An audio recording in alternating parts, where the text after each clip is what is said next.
Tim kuda hitam Swiss akan menantang Spanyol dalam laga perempat final yang berlangsung Jumat malam nanti. Disebut kuda hitam karena Swiss di luar dugaan berhasil menyingkirkan tim juara Piala Dunia 2018 Prancis melalui babak adu penalti. Sedangkan Spanyol justru harus bersusah payah melangkah ke babak perempat final usai menyingkirkan Kroasia melalui babak perpanjangan waktu. Nah, sekarang kita akan simak prediksi formasi kedua tim yang akan berlaga di Stadion St. Petersburg, Rusia. Formasi. Pelatih Swiss Vladimir Petkovic rencananya masih akan menurunkan formasi 3-4-1-2. Formasi ini sebenarnya menggunakan 3 back bila kita lihat di sini. Zuber dan juga Widmer bisa melakukan gerakan naik turun sehingga ketika mereka berperan ketika diserang oleh Spanyol, mereka akan berperan sebagai back pelapis, akan melengkapi formasi 5-3-2 dari Swiss. Jadi formasi 3-4-1-2 akan berubah menjadi 5-3-2 saat mereka diserang oleh Spanyol. Sedangkan lini tengah yang posisi ini biasanya diisi oleh Granit Xhaka, kemungkinan besar akan digantikan oleh Zakaria. Padahal kita sama-sama tahu bahwa Granit Xhaka merupakan kapten sekaligus pemain yang paling berpengaruh di lini tengah Swiss.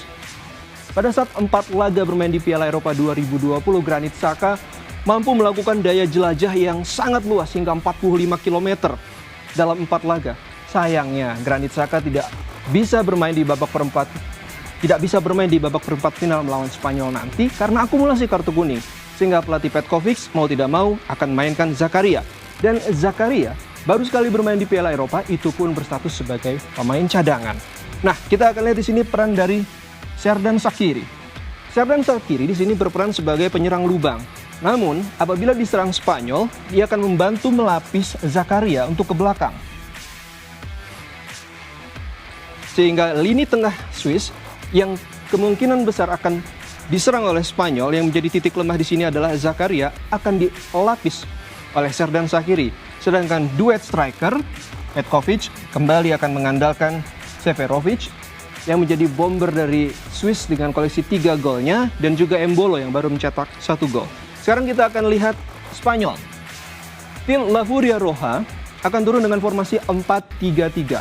Luis Enrique selalu mengandalkan pemain-pemain Spanyol dari sisi sayap. Kita lihat di sini backnya Azpilicueta dan juga Alba. Kedua fullback ini seringkali melakukan overlapping ke tengah bahkan hingga ke depan lapangan. Begitu pula dengan gelandang tengah. Di sini kita lihat ada Pedri dan Koke. Pedri dan Koke juga sering melakukan overlapping hingga ke kotak penalti lawan. Dan disinilah sentral dari kekuatan Spanyol. Ada Koke, Busquets, dan Pedri. Kalau seandainya ketiga pemain ini yang berada di lini tengah dimatikan oleh para pemain Swiss, maka mati pula pergerakan dari Spanyol. Karena ketiga pemain depan, mereka akan menunggu suplai bola dari sebelah kiri dan sebelah kanan masing-masing flanker Spanyol. Baik Torres, Morata, dan juga Sarabia. 3 striker dari Spanyol masing-masing sudah bisa mengoleksi 2 gol sepanjang gelaran Piala Eropa. Dan yang menjadi sorotan adalah Morata. Morata selalu menjadi starter, namun sayangnya ia seringkali melepas peluang untuk mencetak gol. Itu sebabnya kenapa ia baru mencetak 2 gol, berbeda dengan Sarabia. Sarabia di sini, meskipun dia diturunkan sebagai striker di sebelah kiri, ia seringkali berperan sebagai super sub. Artinya, dia menjadi cadangan yang sewaktu-waktu siap diturunkan untuk mencetak gol sekaligus juga bisa mencetak assist. Sejauh ini, ia 2 kali menjadi pemain utama dan 2 kali juga menjadi pemain cadangan. Dan Sarabia berhasil mencetak 2 gol. Adapun lini belakang, Unai Simon tetap dipercaya oleh Luis Enrique untuk menjadi kiper meskipun ia melakukan blunder pada saat melawan Kroasia. Sedangkan di Swiss, kiper juga tetap akan dipercayakan pada Yann Sommer. Yann Sommer yang sama-sama kita tahu berhasil menjadi pahlawan Swiss ketika mengalahkan Prancis dalam babak adu penalti. Dan salah satunya, Yann Sommer berhasil menggagalkan penalti dari Kylian Mbappe. Setelah dari formasi, kita akan melihat pemain-pemain kunci dari kedua tim. Pemain kunci dari Swiss adalah Xherdan Shaqiri. Ini adalah pemain senior dari Swiss. Dalam 4 pertandingan, ia sudah berhasil menciptakan 2 gol dan 1 assist. Rata-rata, dalam 1 pertandingan, ia bisa melepaskan tembakan 2,3. Dan Xherdan Shaqiri, jangan lupa, pernah juga menjadi pemain terbaik alias man of the match pada saat Swiss berhasil menundukkan Turki, dan pada saat dia berhasil menjadi man of the match, dia berhasil mencetak pula 2 gol. Kemudian Pablo Sarabia akan menjadi key player atau pemain kunci dari Spanyol. Sama seperti Xherdan Shaqiri, sama-sama sudah menjalani 4 pertandingan dan mencetak 2 gol serta 1 assist. Namun, statistik ini dicetak oleh Sarabia dengan catatan 2 berstatus pemain kunci, 2 pemain utama dan 2 lagi sebagai pemain cadangan. Itulah yang membedakan antara Sarabia dengan Xherdan Shaqiri. Sekarang kita akan lihat grafis berikutnya adalah rekor pertemuan kedua tim selama ini. Ini adalah rekor pertemuan antara Swiss dengan Spanyol. Kedua tim terakhir kali berlaga di tahun 2020 pada 15 November. Pada saat itu adalah turnamen UEFA Nations League.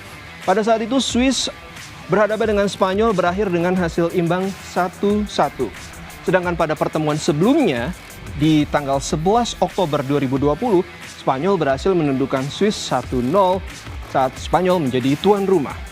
Kemudian kita lihat lagi di pertemuan ketiga sebelumnya, yaitu pada 4 Juni 2018. Spanyol berhasil menahan Swiss 1-1. Namun, perlu diketahui bahwa itu adalah pertandingan yang sifatnya persahabatan, bukan turnamen besar. Kemudian kita lihat lagi pada 16 Juni 2010. 2010 pada saat itu Spanyol lagi kuat-kuatnya, diperkuat oleh generasi emas Iker Casillas, Carlos Puyol, Xavi, Iniesta, namun bisa ditundukkan oleh Swiss 0-1. Momen tersebut tercipta pada tahun 2010 pada saat Piala Dunia di Afrika Selatan. Swiss kala itu diarsiteki oleh pelatih yang sangat legendaris yaitu Ottmar Hitzfeld. Dan Spanyol sebelumnya juga pernah menang telak 3-0 melawan Swiss pada Piala Dunia tahun 1994 di Amerika Serikat, tepatnya pada 2 Juli. Pada saat itu Spanyol menang telak 3-0 dan menariknya, salah satu gol Spanyol kala itu dicetak oleh Luis Enrique yang merupakan notabene pelatih Spanyol pada saat ini. Sedangkan Swiss pada Piala Dunia 2010 pada saat itu diperkuat oleh Xherdan Shaqiri yang saat ini masih memperkuat Swiss juga. Sekarang kita akan lihat match momen yang tercipta sebelum kedua tim akan bentrok pada Jumat besok. Ini adalah momen pada saat Granit Xhaka memberikan semangat kepada rekan-rekannya menjelang babak adu penalti digelar. Di sini kita lihat bagaimana kepemimpinan dari Granit Xhaka bisa menyemangati kawan-kawannya, dan kepemimpinan yang ditularkan oleh Granit Xhaka pada saat jelang babak adu penalti berhasil membawa Swiss pada akhirnya menang melawan Prancis. Dan untuk pertama kalinya sejak tahun 1954, Swiss berhasil melangkah ke babak perempat final di turnamen mayor, mau itu di Piala Dunia ataupun di Piala Eropa. Namun sayangnya Granit Xhaka harus merelakan tidak bisa bermain pada babak perempat final ini karena akumulasi kartu. Dan kepemimpinan Granit Xhaka sebenarnya sudah ada sejak ia dipercaya menjadi kapten di Arsenal. Namun pada saat Arsenal diganti oleh pelatih yang pada saat ini adalah Arteta, kepemimpinan diganti oleh penyerang Arsenal saat ini, yakni Pierre-Emerick Aubameyang. Kemudian kita lihat match momen berikutnya adalah Yann Sommer. Yann Sommer adalah kiper dari Swiss yang berhasil menggagalkan penalti dari Kylian Mbappe. Kita lihat di sini betapa girangnya Yann Sommer diikuti oleh para pemain Swiss lainnya karena Swiss akhirnya berhasil juga lolos ke babak perempat final. Baik yang bilang bahwa ini adalah tos-tosan, adu keberuntungan, namun saya bilang tidak. Mengapa? Karena Swiss berhasil membuktikan jiwa determinasi yang tinggi saat tertinggal 3-1 dan bisa menyetarakan kedudukan pada saat menjelang injury time, memaksa kemudian untuk perpanjangan waktu dan akhirnya memaksa pula harus dilalui dengan babak adu penalti pada saat melawan Prancis. Dan akhirnya mereka lolos ke babak perempat final. Kemudian match momen berikutnya adalah pada saat timnas Spanyol akhirnya berhasil juga dengan susah payah tentunya melangkah ke perempat final setelah mengalahkan Kroasia. Kenapa dengan bersusah payah? Karena pada saat itu Spanyol harus melalui babak perpanjangan waktu. Dengan gol yang diciptakan oleh Alvaro Morata dan Oyarzabal di babak perpanjangan waktu, maka melenggang muluslah Spanyol ke babak perempat final untuk bertemu Swiss. Kita tinggalkan informasi berikutnya.